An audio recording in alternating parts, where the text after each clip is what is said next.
Welcome to Haunt Weekly.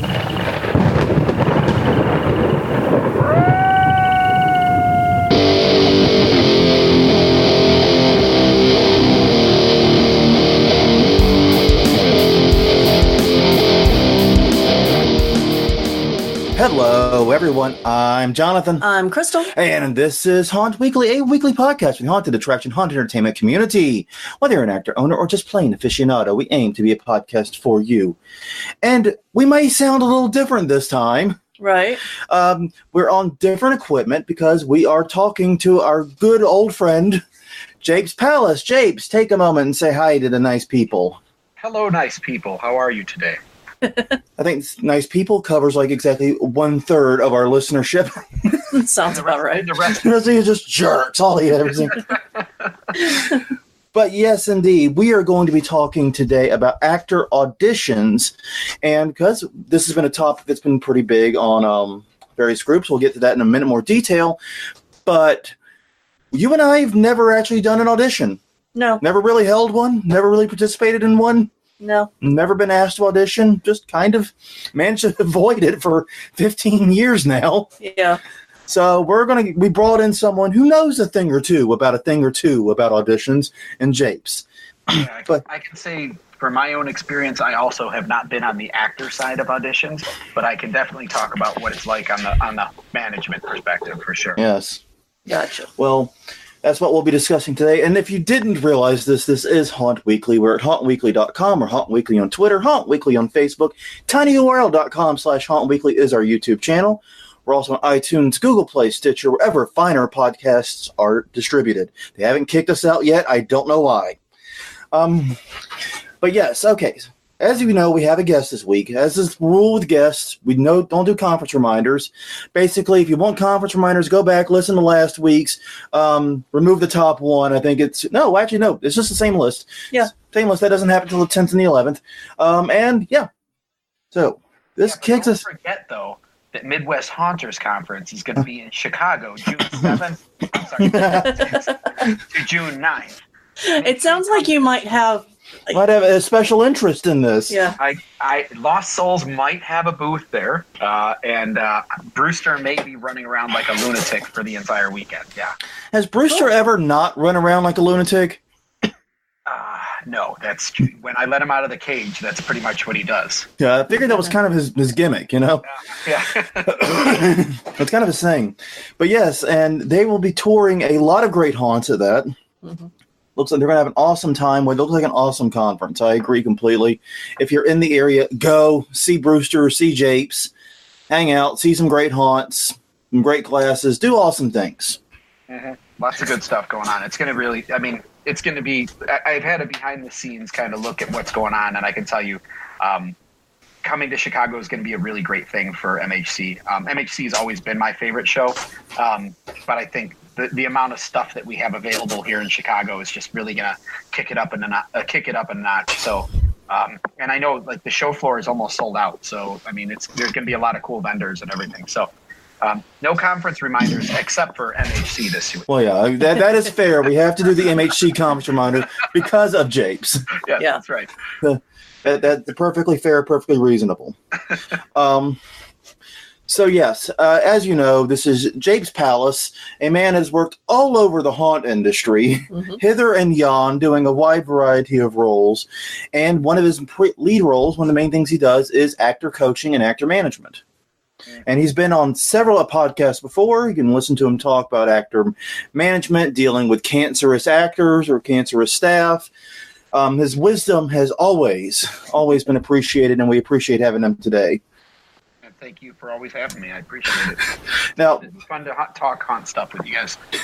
Now, this is the thing. This has been coming up a lot in the haunt groups, actor auditions. We're getting into that season where haunts are starting to ramp up their actor intake process, whatever that may be. Mm-hmm. And the actors are starting to get nervous about said process. Mm-hmm. There was an article on the Haunted Attractions Network by Scott Swinson that went about 3,000 words. There's also been two threads on Haunters Hangout about this in just the past couple of weeks. So, yeah, a lot of the feedback we've been getting and we've been seeing has been from first-time actors. Right. And the one on Hunters Hangout that caught my attention just recently that sparked this particular talk was by Livia Ann. Livia Ann, thank you for your participation in Hunters Hangout. Yes. So here's the thing. A lot of actors are starting to be thinking about, want to work for a haunt, maybe want to do this next year. They might be going to their first audition or doing their first actor intake. I guess the first thing I would ask someone like you is, how do you choose which haunt you work for or you try for? Yeah, you know, it's funny. I take a special interest in that question, and kind of when I see people on Haunters Hangout or I see people in various places, you know, kind of trying to find out, hey, I just moved to New Jersey, you know, what haunts can I work for? You know, that Yeah. And I think it's so important because you know, Haunters Hangout is great for the fact that it's a massive, massive network. I think there's like 30,000 members. I thought they crossed 40K actually, but yeah, it's a lot. It's gigantic. It's giant. Either way, it doesn't matter. It's giant.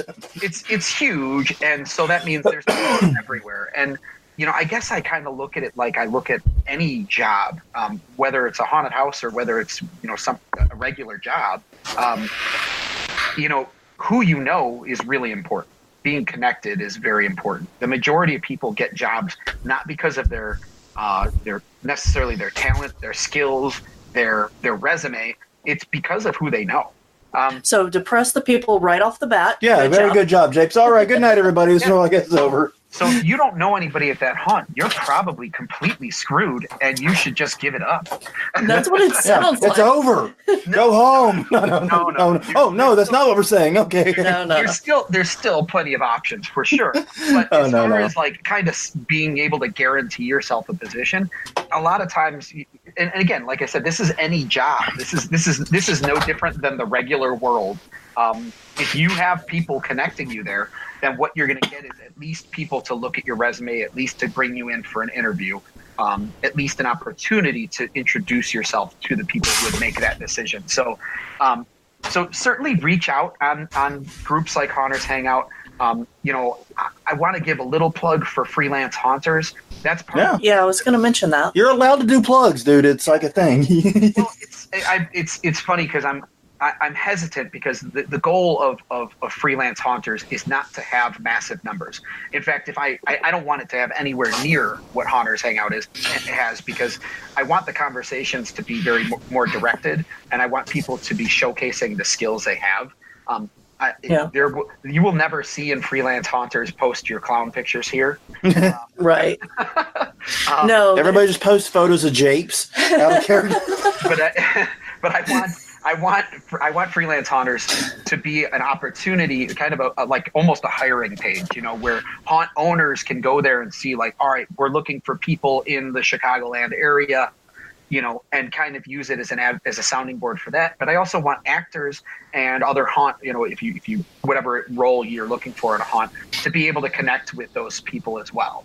Right. But it's not, again, like, I don't want massive numbers because I want the conversations always to be very, what's the word I'm saying? I want to say without focused and really like people being able to bring their expertise. You know, not everybody that works in haunted houses has the level of expertise to contribute to very challenging conversations, I think. Got it. Okay. So, But yeah, so in terms of how to choose where to audition for, the first piece is you got to reach out to your networks and you got to connect to people and you need to find out what's going on there. And it's not always for the purpose of like making sure you get in the door. It's about checking the culture. Do I even want to work here? Is this place going to be a good fit for me? You know? So I think a lot of it is understanding that different haunts have different styles, and if you understand your style, you'll find some place where you're going to fit in better.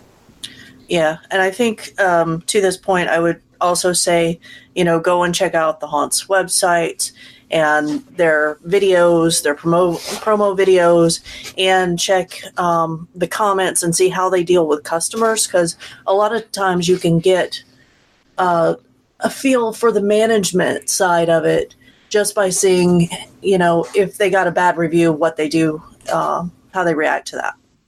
Yeah, that's a good point. You looking at like the Google reviews, the Facebook reviews, even Yelp now. A lot of some haunts are starting to use Yelp. So, God help us all. I know, right? Yeah, I have a friend who works from Yelp, and he's like, "You got to get Lost Souls on there." I'm like, Yep. Did you make the crucifix? but yeah, I think you're totally right, Crystal, in that people need to do the research and look into the haunts and understand what they are. I have a perfect example. I have a guy who used to work with me, one of the actors who worked at the Rob Zombie show. And he's reached out to me in the off season and said, hey, like, where should I go work? There's all these haunts. Where should I check out? Yeah. And I can speak very highly about most of the haunts in Chicago. And I can recommend people, like, you're not going to go to there's not many places in Chicago that I would say, like, oh, you really want to stay away from there because it's toxic. So I could recommend him anywhere. But the thing is, I know him and I know like what he's into and what his style is. So I would recommend him for a particular haunt because that's their style. He fits their style. Whereas I might take somebody else and say, hey, you should go over here because it's going to fit your style. But definitely having the inside knowledge of the culture of the haunt and like how they take care of their people, how they take care of their customers. Is safety a consideration? Some places they'll let you run as hard as you want. Because, even though they know it's going to kill you, other places are like, hey, pace yourself. We want you to last the whole season. So I think, definitely look at the haunts websites, figure out what their image is, what their style is that they're trying to sell, and figure out what fits for you, Makes sense. Okay. So now that you've chosen which haunt you want to audition for, what should a newbie expect? So I think, you have to remember, Scott Swenson, Swenson, right? That is, yeah. Scott wrote that article about it, about nailing your actor audition and everything. And one thing that he said that I thought was really important to point out was that everybody that's there wants you to be successful. Like nobody doing an audition or judging the auditions or whatever, hosting the auditions. Nobody wants to like come in and be like, oh, that guy totally sucked. Like that's not the goal. The goal is to figure out what the person's strengths are and find where they'll be a good fit in your show. So we all want you to be successful. We're not rooting against you. So know that like we always want what's best for you. And a lot of people, I think people that are good at doing auditions, they're going to throw you a bone if they see that you're stumbling, if you're messing up or you're nervous or whatever. They're going to throw you a bone. So keep that in mind, is that they want you to be successful. They're not there to just crush people. They're there to like find people the right spot. So I think that's an important thing to think about. That's really good. When I read it, I was like, yeah, exclamation point on that one. That's a really great point. Yeah. So then, in terms of like the type of roles that you're going to be auditioning for, again, a good audition is set up in a way where they're looking at your strengths and they're looking at where would this person be a good fit. Now, if you're somebody, I guess, who's been obviously, if you're listening to this podcast, then you're embedded enough into the haunt culture to understand that there are different types of roles. And if you're of the mind of like, I'm going to get this role so I can go be the star at this haunt, like maybe you will be, maybe you will be. But if you haven't actually worked in a haunt before, remember that you're going to start off low man on the totem pole. You're going to be the low person that is trying to figure out their place and how to work a haunt. No, I've never met anybody, and this is close to 20 years of doing haunts now. I have never met anybody who just like walked in the door and had it, unless they had previous haunting experience. But a new person who has never haunted before, it's very, I don't think I've ever seen anybody just walk in the door and have it. Yeah. So know that, I mean, yes, you may get the position, you may get the job, but like, you're not going to be awesome right away. It's okay. It's okay to be uncomfortable. In fact, it's probably a good thing that you're a little uncomfortable right off the bat. And then that is one of the things I think is very important to remember is when you go in for an audition, there's multiple ways to quote unquote win the audition, so to speak. Because like you said, there's so many different styles of actors, so many different ways you can do it. Okay, maybe you're like the least physically intimidating person on the planet, like me. And the result of that is you get put in a sneakier role, or you get put in a talky role where you're using your words. You find something that's different and find something that fits you. And that's really what, to me, an audition should be about, is not rejecting or approving people as much as trying to find where they fit in the jigsaw puzzle. Mm-hmm. Yeah, and that's right. And that's, I think I'm going to build on that, but I think that, John, you just hit on like the first major nugget of knowledge that you have to have as an act going into an audition. Like, you don't know the haunt. You don't know the positions that are available. You don't know what the auditioner, the managers are looking for. But a good manager is going to look at your strengths and figure out where you fit. And so what's more important than your acting ability, and I'll step to that in a second, but what's more important than your acting ability is really your professionalism and how you carry yourself. Yeah. If you've ever something to check out in terms of like hiring and understanding the hiring process and why most companies do hiring completely wrong, but there's a book and it's on Audible too. So if you like to listen to audio, this podcast is sponsored by Audible. Not Get yet. your free. No. Damn it! Should have thought that through. My cousin's paying me royalties because he works for Audible. So there's the disclosure. No, there's the disclosure. No, there's a book though by the guy who was the head of hiring at Google, and I can't think of his name. I'm gonna have to get it to you later. Maybe put it in the show notes, because I just got a new phone and I can't even open it up because I don't have Audible. But the whole book is about how Google does hiring. And one of the things to understand that every employer wants, Google does it in a really good way, but all employers they want to know, can I work with this person for 40 hours a week? Like, or will I kill them? Yeah, exactly. They don't care about your skill. They don't, because like they can train you on your job. And all of your job responsibilities can be trained and can be taught.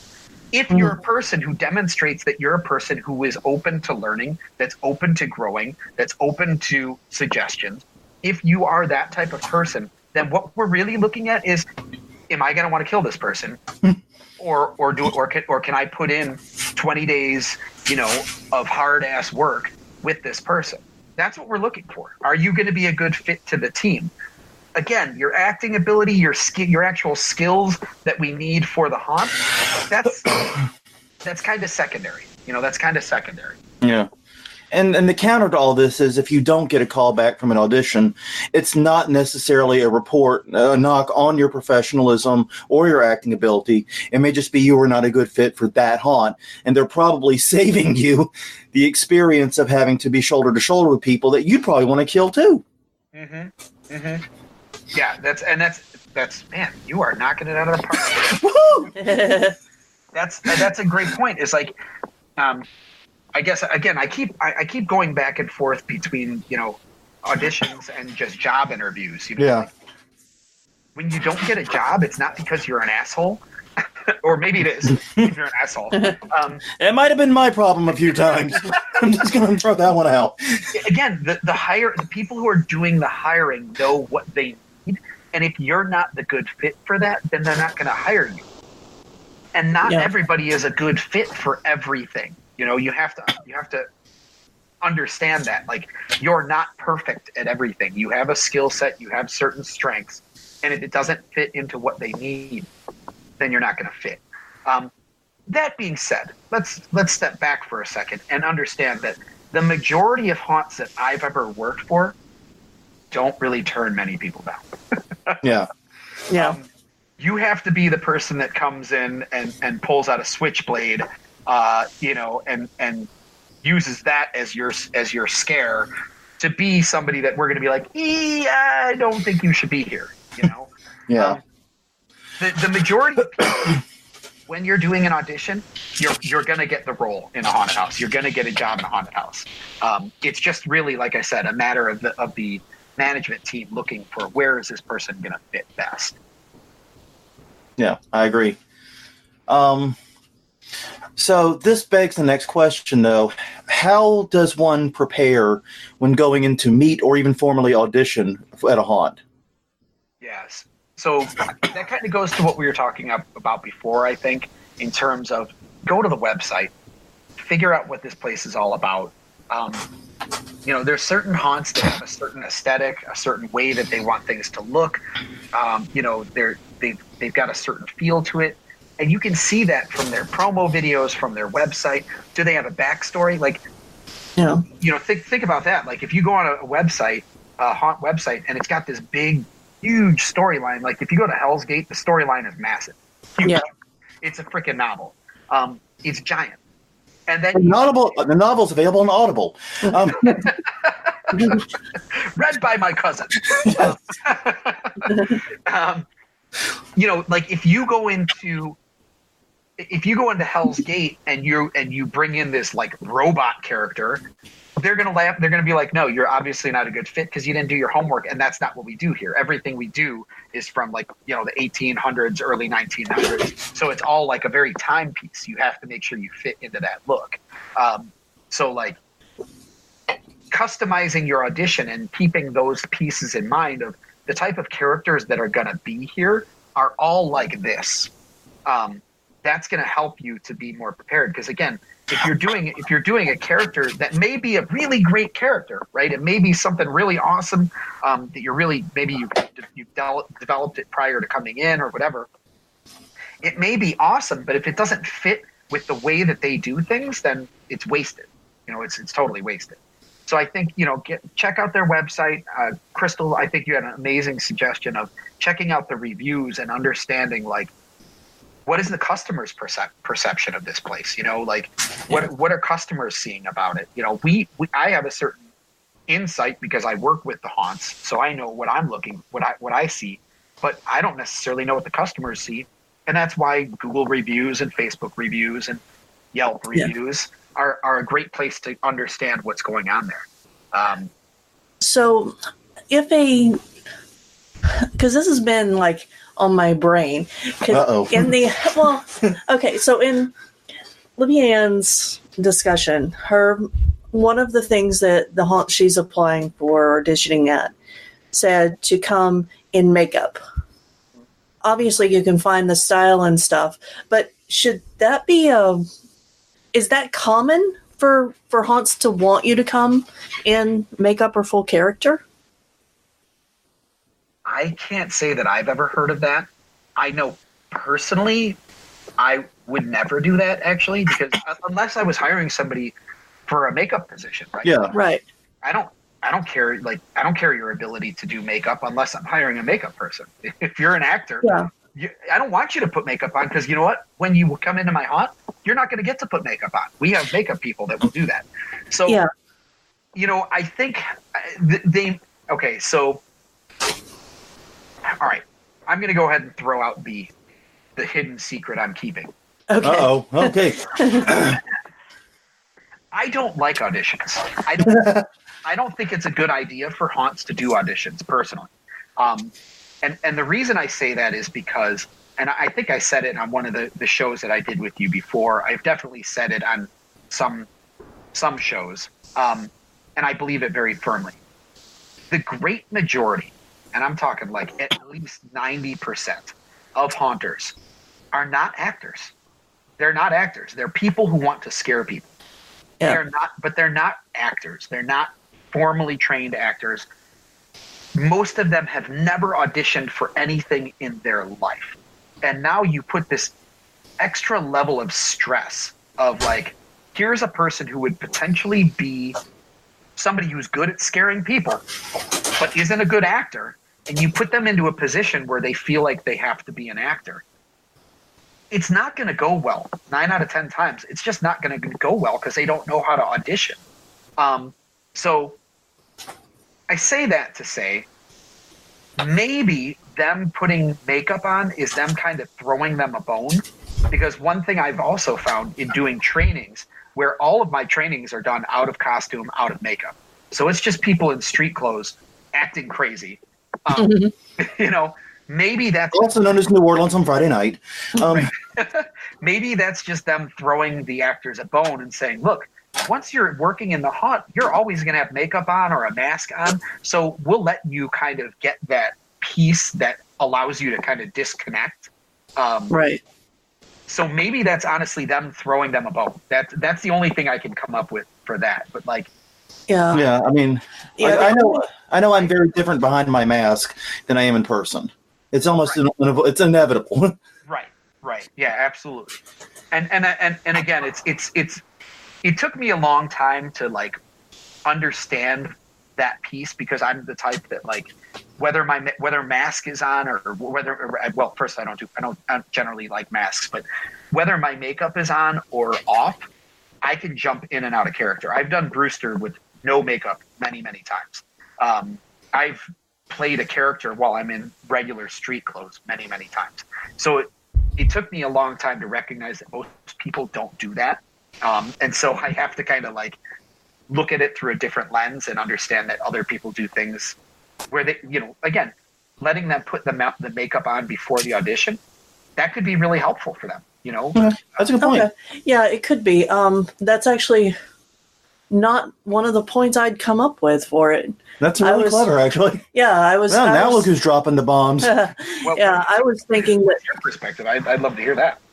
Well, so with smaller haunts, and we've worked at some, we were expected to do our own makeup and provide our own costumes.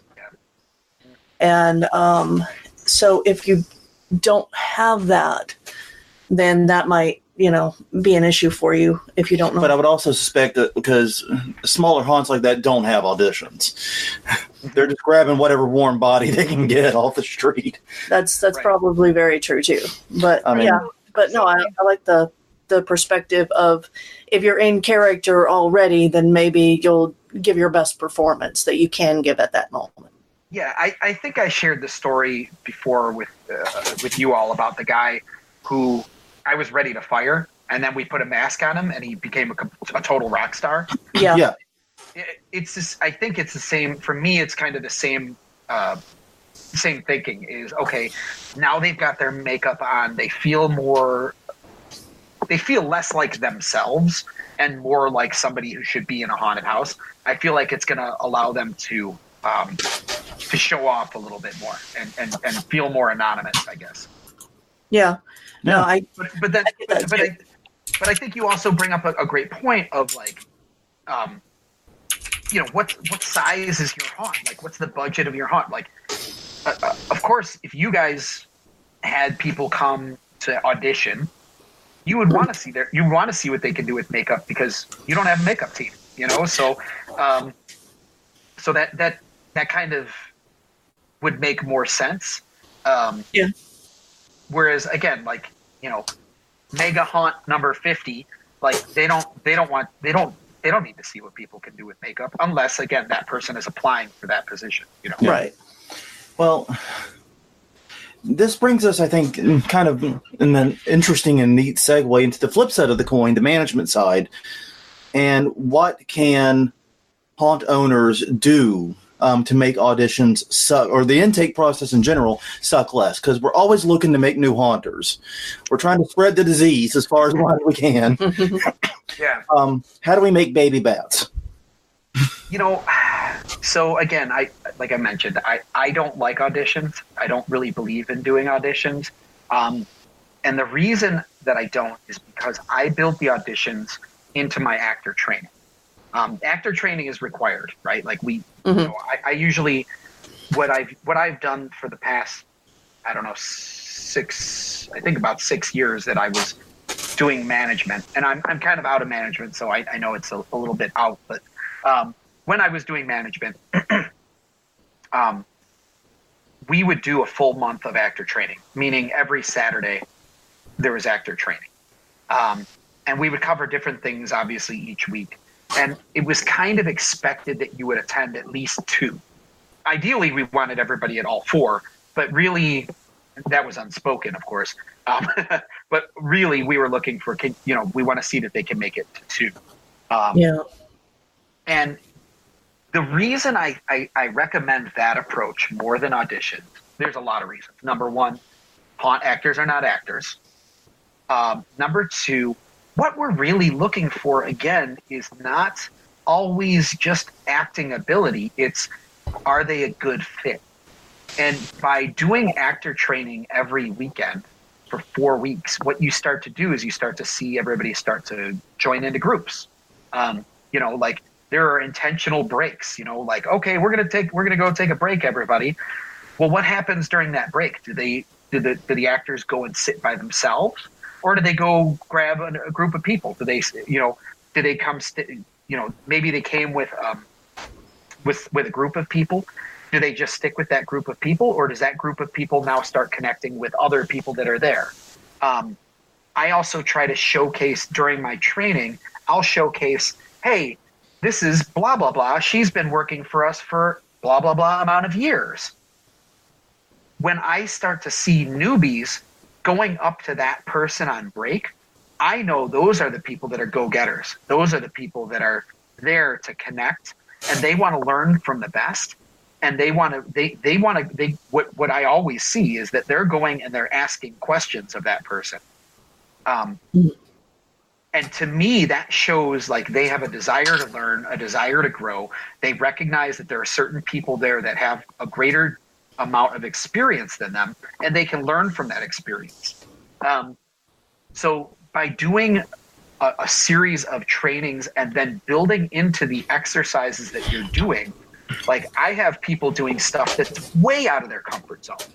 Like I can't ask a big guy to be small and sneaky, but I do.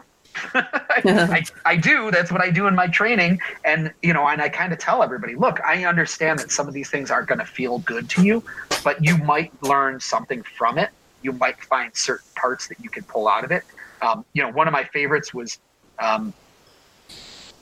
doing like it was like be a big beast, a big animal, and then like you were going to charge at the other group. We broke them into 2 groups.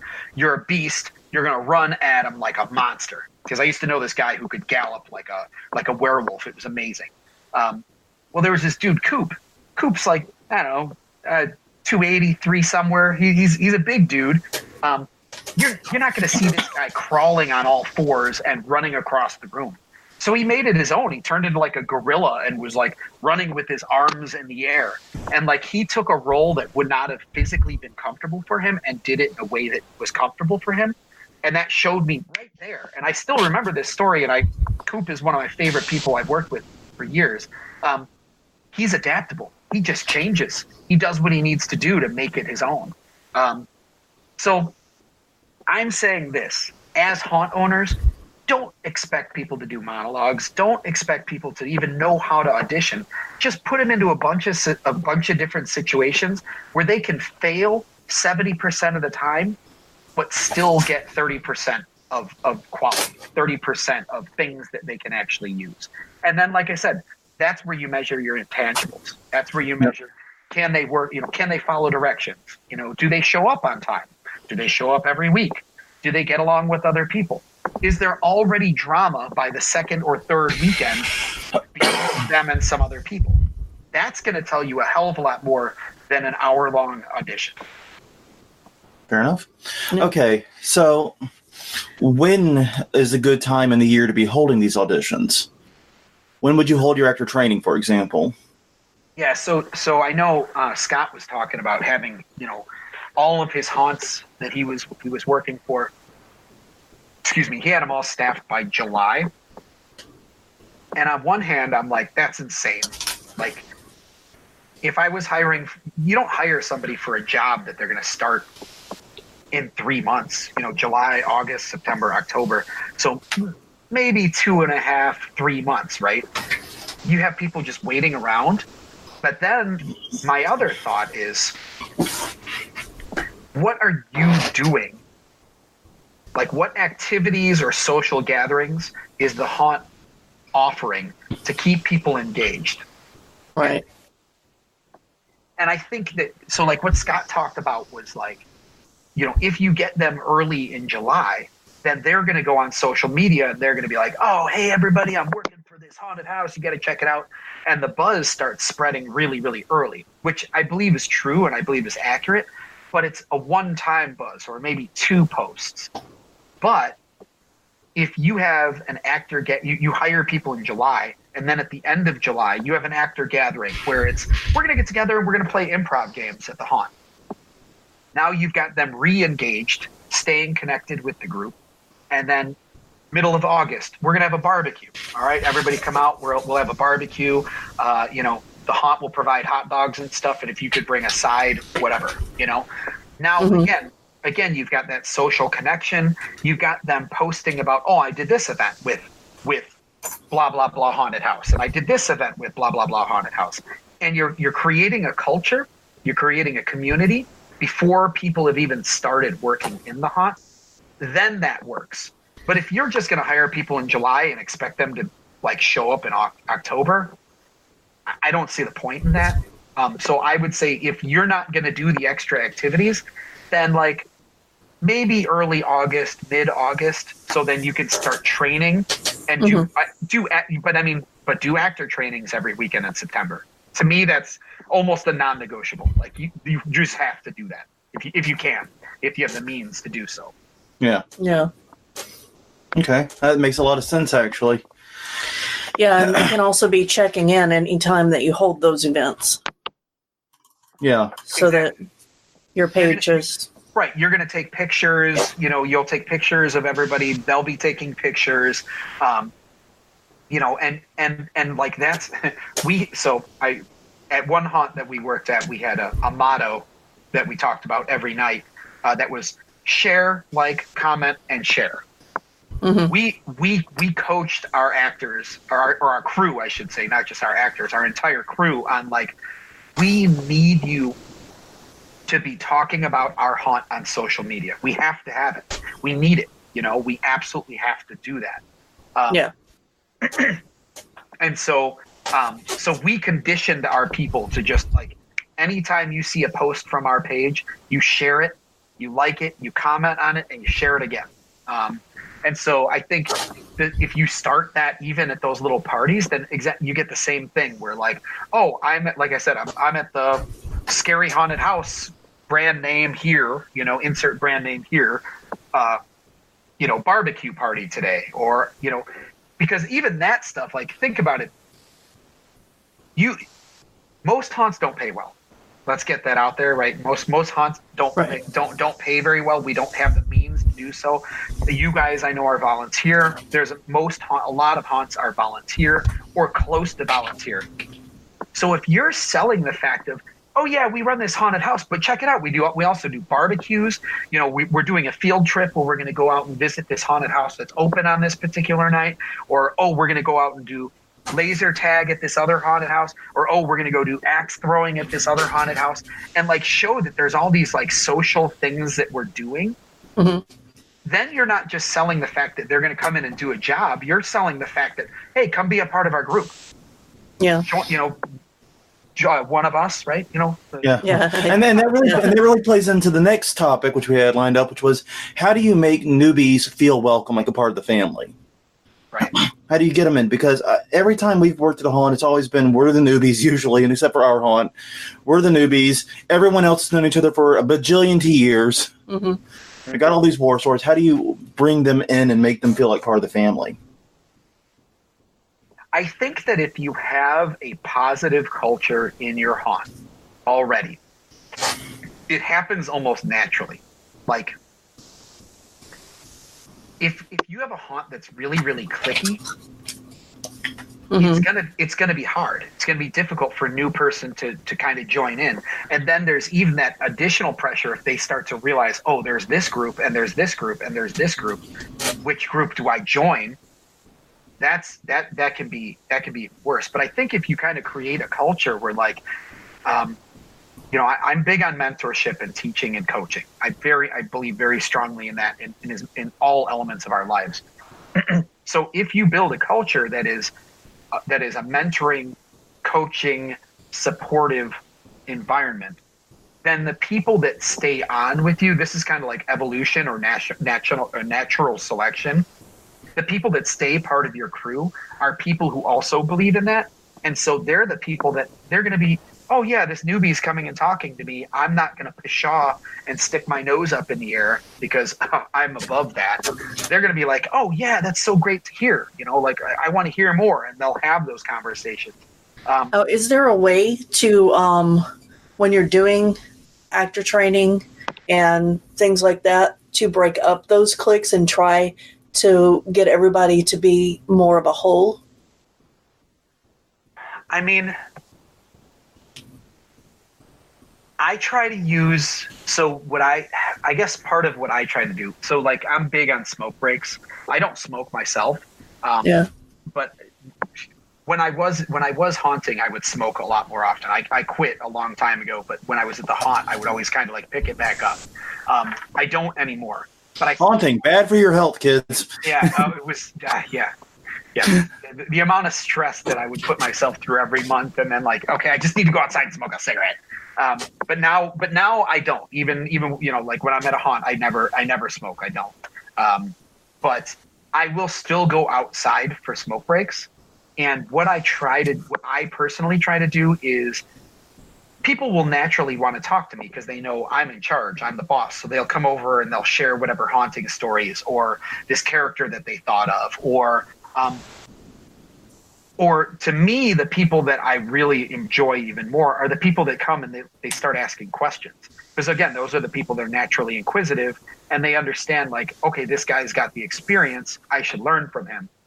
But a lot of times, again, they're telling stories. So what I kind of like to do is I take those stories and I connect them with people who are already there. So I'll listen to their story, or I'll answer their questions, or listen to their questions or whatever, and then I'll be like, oh man, you know what? Joe over here used to do something just like that, and it was so effective. Joe, come here and tell him about this. So I'm like making the introductions, I'm making the connections for people. And also what I try to acknowledge is like, yes, I have a lot of experience. I've done this for a really long time, but I'm not the Bible of haunts, right? Like you can't just read from me and know all the rules you have to live by. Like there's different perspectives, there's different ways of doing things. So I never want my word to be totally law in a lot of instances. In some instances, like certainly around safety and professionalism, like, look, if you don't abide by this, then we got a problem. Yeah. So I think it's a matter of allowing other people to have voices and to let people know that you're not the ultimate authority. There's a lot of really great expertise to choose from. Does that kind of make sense? Yeah. Yeah, it makes a lot of sense. And I like that idea of helping to make the introductions and, doing that. Because you're right. I mean, new actors will tend to gravitate to the people in charge. Yeah. But talk to them and getting some face time with them. And that makes sense. That's a good point. And something I think, especially like actor managers need to focus on, is helping them make friendships and connections there, because pretty much no haunt pays enough for anybody to call it a job, really. Right. Just being an actor in a haunt, no one pays. I mean, you're working how many hours per week? It's not even a part-time job. And it's, realistically for most people. So the reason people keep coming back is because of the friendships they form and the social connections they make. Fostering those social connections has got to be a top priority. I mean, that's the real, honestly, to me, that's the real draw to haunted houses. Like, I know that, there's I guess, more corporate or even just more established haunts that will pay that, they pay minimum wage, or this has been a big topic on Haunters Hangout that I've been really excited at looking at of what people get paid. And the great majority of people that I've seen, certainly in that thread, and that I've experienced, like, they don't really care about the money. Like, no. They want to be a part of a group where it's okay to just be them. Like haunters tend to be not mainstream people. We are just not mainstream people. We are not people that necessarily fit into that. And so being able to be accepted and being able to feel comfortable is what people are looking for. That's really what they want. And so you have to facilitate an environment that allows people to be that, but also with some parameters of, like, there are things that are socially acceptable and there are things that are not socially acceptable. And some people need, like, I've dealt with a lot of actors that I work with in haunted houses who really need that stuff spelled out for them. Like, what does it mean to be a professional? What does professionalism look like? And I always try to think about if I can coach people on some haunted house stuff that also helps them when they're not at the haunted house, that's a good thing. Like, that's a win for everybody. So I think that it's important to create an environment where people are comfortable, where people want to come back. And again, that takes, I think, a lot of curating of your people that you work with, and making sure that it is always a safe and comfortable environment. But again, my training, the first two things I cover in my 101, my basic 101, every single time. Number one is safety. Number two is professionalism. Because those two pieces, without safety, a haunt gets shut down. And without professionalism, nobody wants to come back. So you got to cover those things. Without safety, the haunt is lucky if it gets shut down. Right. That's the best outcome for the haunt. Without safety, a lot worse can happen than that. Yeah. But yeah, I agree. Now, we only got time for one more really good question here. Oh, my God. Are you serious? Yeah, we've been at it almost 50 minutes, dude. Wow. All right. Here we go. It's flown by. I know. It's incredible. I hope everyone listening feels the same way. But no, it's been really good stuff. I've been really enthralled, too. But yeah, we've been here about just underneath 50 minutes. What are some tips for spotting actor talents, for finding, what makes an actor good for a specific role? You shared some stories, like putting the guy in the mask and so forth, but what are some tips for sort of, coaxing out that skill, that weakness? Like I said, I believe in giving as many opportunities for them to show different skills. And again, if you want to stick with the standard audition style, that by all means do it. But make sure that you're allowing a lot of different skills to be shown. You may want somebody to be able to do a monologue. You may want somebody to just be able to do improv. You may want somebody to literally be able to, like, put them into the haunt, and have them hide somewhere, and then check their timing and see how quickly does this person pop out? Did they pop out at the right time? Do they pop out too early, too late? What are they doing when they do pop out? So just knowing what it is that you need in your haunt, and then creating situations and opportunities for the auditionees. Is that what it's called? I guess so. It is now. Creating situations for the auditionees to show off that they can or can't do that. But again, look for the intangibles. That's the most important part. Like one of the things that we typically do with our haunt is we have one role every year that is usually as limited to as simple as hitting thing with other thing to make loud noise. And the reason we have that role is because we can take new people that have never been in a haunt board, totally untested, throw them in there, and watch their timing. Because they're only got to worry about one thing. It's thing against other thing. It's not very difficult. There's no other skills involved. But you get their timing. Do they know to hit when they're right beside, when they're but still have them in the peripheral vision. You know what I mean?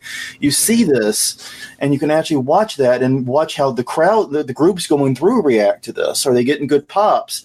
And then go, okay, we've got the timing thing down. We can we can step you up and give you another skill to tack onto it. Mm-hmm.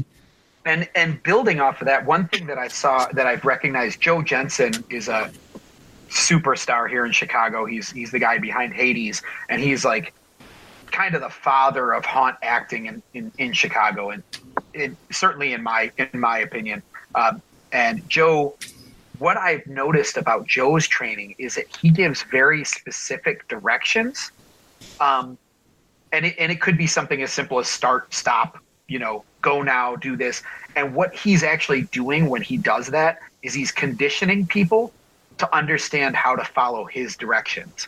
And so when you're doing something like that, where you're having them pop out, the average person isn't going to know what exactly the right time is. Yeah. They're going to want to go as soon as the first person comes. Oh, yeah. Yeah. But you don't want that. You want them to scare from the side. Yeah. Then once they start, let them do what they're going to do naturally, but then go, all right, I want you to scare the side of the group. Give them a vague direction and see what they do with that. And if they can't take that, then the next step is scare the third person. So just kind of scaffold. Yeah, that's a good idea.